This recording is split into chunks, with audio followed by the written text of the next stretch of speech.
Hi, Chris Sorensen, founder of Help. Now, I need to give a disclaimer. I'm talking about some very serious issues right here with respect to insolvency, bankruptcy, cancellation of indebtedness income.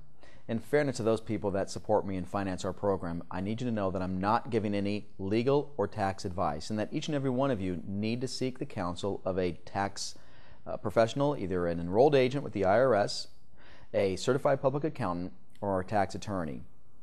Now, with that said, I'm about to share with you some information that will help you become more discerning or a better interviewer when you are talking to people about, hey, can you please explain to me what type of tax liabilities I'm going to have when I don't pay back my lender in full?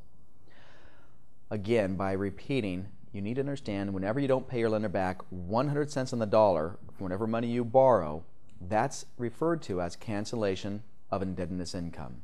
And it's reportable income on your IRS Schedule 1040s. Now, whether or not you pay tax is a different story, and you will use IRS Form 982. It's a worksheet that you'll utilize in order to determine, do I owe taxes or do I not owe taxes? And if I do, to what extent and how much?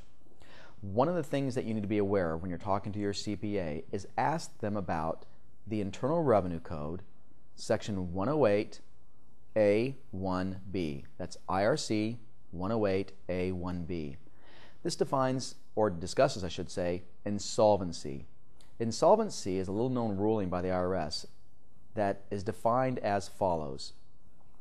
Insolvency is the excess of one's liabilities over the fair market value of their assets. Now, the determination of your level of insolvency must be made immediately before the discharge of debt or the taxable event. If that doesn't make sense to you, look at it this way. It's got to be done. You need to determine the fair market value of your assets before you close escrow on a short sale, before your home goes to foreclosure, or before you receive a principal reduction and modification. It sounds more complicated than what it is. Think of it in these terms. If you were to take a sheet of paper, draw a line down the middle, and put a plus on one side and a minus on the others, on the plus side, you're going to be adding up all of your assets, and you need the fair market value. One person that can help you is your Help certified professional who will give you what is known in the business as a competitive market analysis. This is going to say and dictate what your home's current market value is.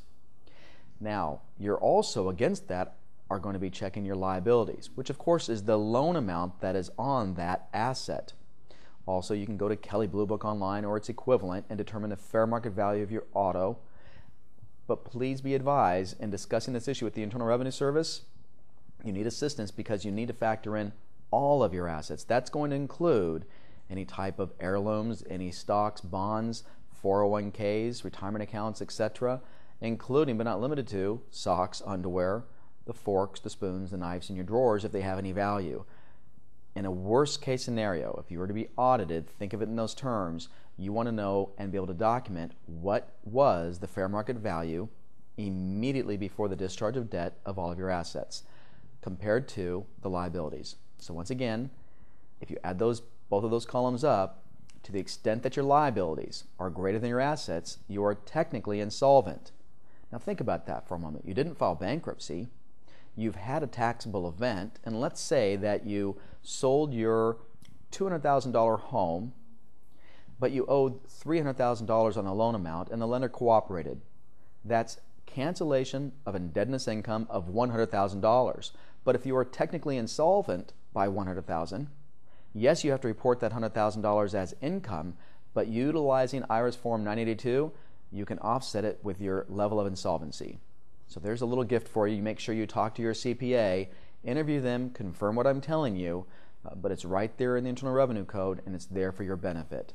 Now, in some cases, you may not be covered. You need to have the expert assistance. So please don't try to do this on your own. Thank you for watching.